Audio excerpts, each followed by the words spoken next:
Bonjour, j'espère que vous allez bien. Aujourd'hui, j'ai envie de vous parler d'épilation et de maquillage.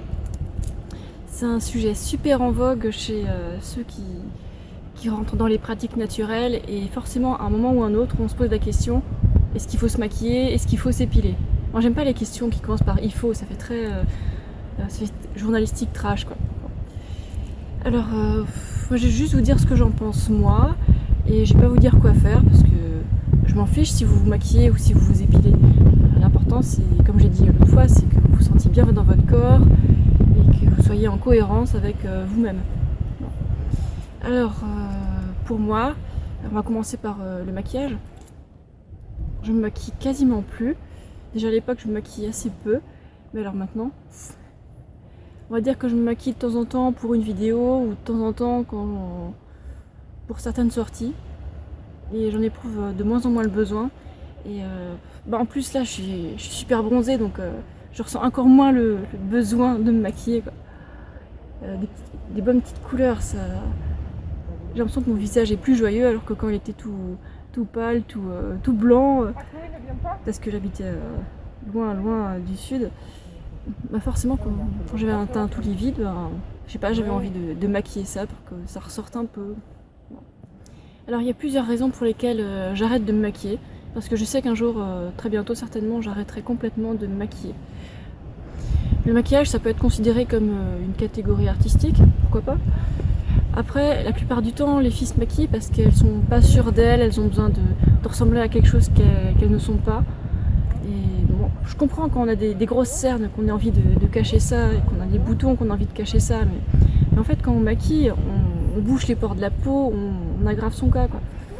C'est un peu comme quand on se met du vernis parce qu'on a des ongles qui commencent à dépérir. C'est un cercle vicieux. Donc j'arrête de me maquiller parce que je me sens mieux dans ma peau, mieux dans mon visage. J'arrête de me maquiller aussi parce que le maquillage c'est plein de produits chimiques. Alors ceux que je prends maintenant, ils sont non testés sur les animaux. Pour moi maintenant, ce serait hors de question d'acheter des produits ou même d'utiliser des produits de maquillage ou n'importe quel produit cosmétique qui ont été testés sur les animaux. Ça, j'ai pas envie d'y participer. Et encore un autre facteur, c'est que les gens, ils aiment bien les interlocuteurs qui sont naturels. Ils n'ont pas envie de se retrouver en face d'une poupée Barbie qui a une espèce de masque inaccessible. Après, si on a des boutons ou des cernes, c'est pas fatal, hein, c'est une question d'hygiène de vie. Je vous mets juste des liens sous la vidéo, j'ai pas envie d'en parler maintenant, j'en parle déjà assez comme ça. Et ensuite, je crois que j'ai couvert le sujet du maquillage. Pour l'épilation, est-ce que c'est un sujet épineux? Non, c'est pas censé être un sujet épineux. Les poils sont censés être tout doux. C'est que quand ils repoussent, quand ils ont été coupés, ou épilés, arrachés, coupés, c'est là qu'ils sont tout durs et qui piquent. Regardez un homme quand il a une barbe très longue, les poils de la barbe, ils sont tout doux. Même une jeune fille qui s'est jamais épilée les jambes, elle a les poils tout doux. Et on devrait être comme ça. Non. Alors, moi j'ai arrêté de m'épiler les jambes depuis... Bref, en 2014, je me suis pas du tout épilé les jambes. Et là, j'ai un petit duvet tout doux. Et bon, c'est vrai que je suis blonde, donc ça se voit moins. Donc peut-être que c'est plus facile. Mais après, c'est pas une raison. Quoi. Les poils, c'est quelque chose de naturel, ça tout le monde le sait. Et en plus, ça a une fonction physiologique. Ça sert à réguler la température. Ça sert à protéger des frottements. Regardez où est-ce qu'on a les poils les plus drus. Là, parce qu'il y a des frottements là, c'est un creux. Et on a aussi des poils très drus à l'entrejambe, là où il y a des frottements. Et il y a encore plus de frottements quand les gens ils font l'amour. Donc, j'ai réalisé à une certaine époque que c'était une erreur d'épiler les poils. Déjà, ça fait mal. Et je me souviens à l'époque quand je m'épilais, je me dis oh dans 2 semaines, il faudrait que je m'épile de nouveau, ça va faire mal. Et puis bon, bref, c'est pour ressembler à tout ce que tout le monde attend de nous. Et voilà. Et je me posais pas la question plus loin, mais en attendant, tous les hivers, j'étais super heureuse de ne pas avoir à épiler mes poils des jambes. Alors maintenant, je vais un peu énumérer les parties du corps et comment je ressens tout ça. Bon, on va commencer en bas. Il y a certains moments, certains étés où j'allais jusqu'à m'épiler les poils que j'avais sur les pieds. Même s'il y en avait juste quelques-uns, je les enlevais. Vous vous rendez compte? Non seulement ça fait super mal, mais en plus ça se voit pas. Bon. Heureusement, j'ai arrêté ça il y a longtemps.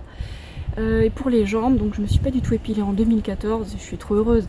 Ça se voit presque pas, et puis maintenant c'est devenu tout doux, et j'ai plus envie de me réépiler les jambes. Là j'ai la machine à épiler qui n'a pas été utilisée depuis un sacré bout de temps. Et tant mieux. Quand j'étais ado, je m'épilais aussi les cuisses. Mais en fait, plus on épile, et puis plus ça devient dru, plus les poils ils se multiplient. Et cercle vicieux, encore une fois. Et puis à chaque fois que ça repousse, ça pique, et tralala. Et quand les poils ils sont plus là, ils peuvent plus nous protéger des frottements. Et c'est pas cool parce que ça risque de s'infecter au niveau des pores. Et ça, on en a vraiment pas envie. Donc après, on se retrouve avec éventuellement des poils incarnés, on peut avoir des petites infections. Je vais monter encore plus haut. À l'entrejambe, là, on va parler des femmes. Bon, je pense que c'est aussi valable pour les hommes, même si la forme est un peu différente. Quand on enlève tous les poils qu'on a à l'entrejambe, on risque vraiment de se faire des infections. Et à cet endroit-là, c'est pas souhaitable. Il y a quand même pas mal de frottements à ce niveau-là, même si on n'a pas d'activité sexuelle. Parce que dès qu'on marche, ça frotte. Et en fait, ils sont vachement importants ces poils-là, faudrait pas les enlever, quoi.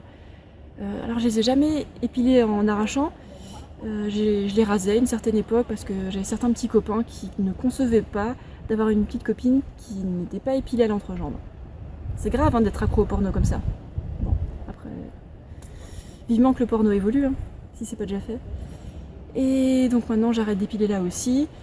Après, vous n'êtes pas obligé de faire comme moi, si vous avez juste envie de délaguer un peu pour pas que ce soit trop touffu, ok.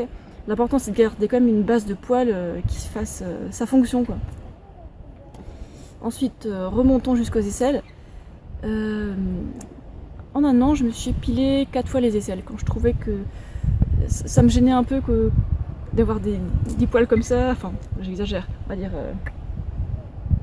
déployés comme ça, de faire ça, quand on enlève les frisouillis. Et j'avais peur qu'on me regarde un peu bizarrement, que les gens se disent ah elle est sale, machin, mais c'est une idée débile. Parce que c'est pas sale les poils, c'est naturel, et tant qu'on sent bon, il n'y a pas de raison que ce soit sale. Du moment qu'on se lave, qu'on rince ça souvent. Et à cet endroit-là, en fait, j'ai presque pas d'odeur. Le seul moment où j'ai des odeurs aux aisselles, c'est quand je stresse, ce qui arrive de moins en moins souvent. Et ça, c'est aussi l'alimentation végétale qui fait ça. On va remonter maintenant jusqu'au visage. Je me suis quasiment jamais épilé la moustache. Ah, c'est pas un joli nom. Et quand je les ai épilés, je me suis rendu compte que ça poussait un peu plus long. Et là, j'ai tout de suite arrêté pour pas que ça s'aggrave. Mais bon, maintenant, c'est résolu. Il y a quelques petits duvets et alors ? On n'est pas des poupées, on est des humains. Et ensuite là pour les sourcils, la dernière fois que je me suis épilé les sourcils c'était en septembre dernier, donc il y a plus de 6 mois. Et en fait c'est quand ils repoussent que c'est pas très très joli, ça fait des choses un peu bizarres, mais une fois que c'est naturel, que c'est en ordre, c'est super. Après il peut y avoir quelques petits déséquilibres hormonaux qui font qu'il y ait des poils bizarres là-haut, mais c'est tout. Et enfin finissons tout là-haut, ces poils-là, les crinières de lion et de lionne. J'ai décidé de ne plus me couper les cheveux. Pendant longtemps, pendant des années, je les ai coupés tous les 2 ans pour qu'ils aient l'air tout net, tout un peu artificiel.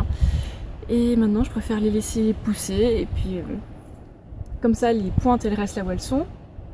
C'est sûr qu'elles vont un petit peu monter si je mets du synthétique en vêtements. Ou alors si je brosse trop, bon ça c'est une hypothèse. Mais en fait, je me suis aperçue que les gens qui ne coupaient jamais leurs cheveux, ils avaient déjà des cheveux super longs, des cheveux plus longs que l'espérance de longueur moyenne des cheveux.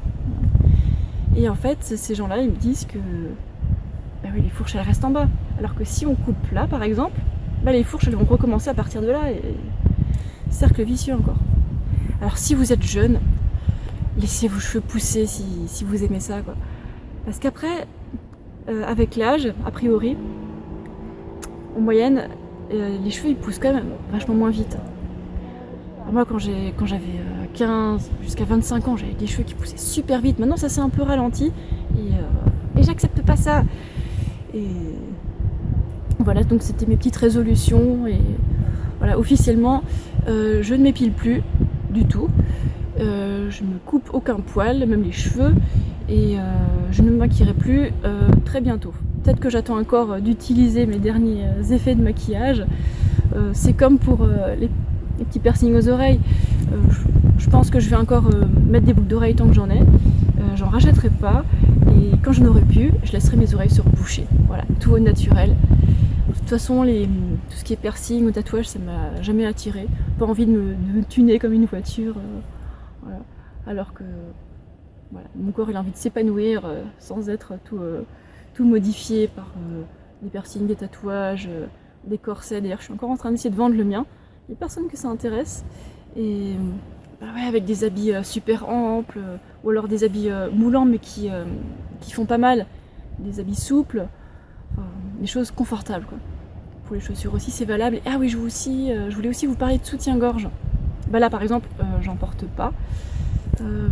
J'en porte dans certaines vidéos quand j'estime que ça se voit trop, parce que j'ai pas envie de faire des vidéos juste pour que les gens se rincent l'œil. C'est comme quand je vais dans la rue, si c'est trop visible, que j'ai pas de soutien-gorge, j'ai pas envie qu'on me harcèle, que les mâles ils deviennent incontrôlables rien que parce que j'ai pas de soutif. Voilà. Et pas de culotte, bah, ça c'est quand je suis chez moi, être le plus à l'aise possible. Et voilà. Pour moi c'est pas important de le faire à 100% parce que pas envie de me stresser pour ça. C'est comme manger cru à 100%, c'est ce que je vise, mais si je le suis pas, je m'en fiche. Voilà. J'espère que mon avis vous a intéressé et que le paysage vous a plu. Et je vous dis à très bientôt pour encore d'autres vidéos. Ciao!